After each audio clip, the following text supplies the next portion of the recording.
Singapore boy aged 3 allegedly abused, shouted at and locked in a dark room not by one but 3 teachers. And I believe this is not the first case we've heard of. So the child's mother accused the preschool teachers of pulling children's hair, locking them in a dark room, slapping their hands and legs, threatening to beat them if they told their parents about it, telling the children about killing and cutting their hands off, as well as pinching the children when they played with water.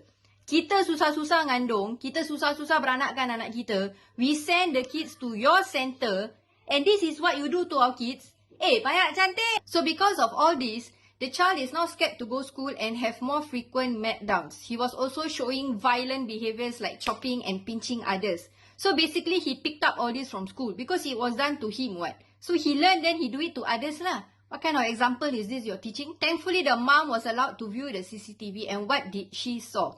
She saw the child being pinched and locked in the dark room while the teachers take turn opening the door and keep on shouting at him. How detrimental can that be to the child? So we are encouraged to have more kids and boost the fertility numbers. How? When the support we have is of this quality. As it is, the moment we get pregnant, the first thing we have to do is to go and join a waitlist for infant care because there is not enough centers, there is not enough places for our babies, for us to send so that we can go to work for someone to take care of our children. There is not enough places. And also not to mention the crazy fees that we are paying for to these centers with very, very little subsidies given. And yet, we still have to worry about all this kind of abuse that might happen to our kids. Lucky this child can express himself. What about the babies in there? What about them? If they can't even mention what's happening, what's being done to them. Like I've mentioned in my videos before, I believe more is needed to be done to support these centers and bring in quality training.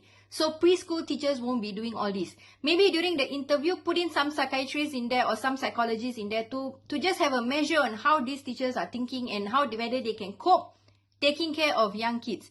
You stress and can't handle, then don't be a preschool teacher lah. Taking care of young kids is really not easy. You need a lot of patience. There is no valid excuse for you to be abusing kids.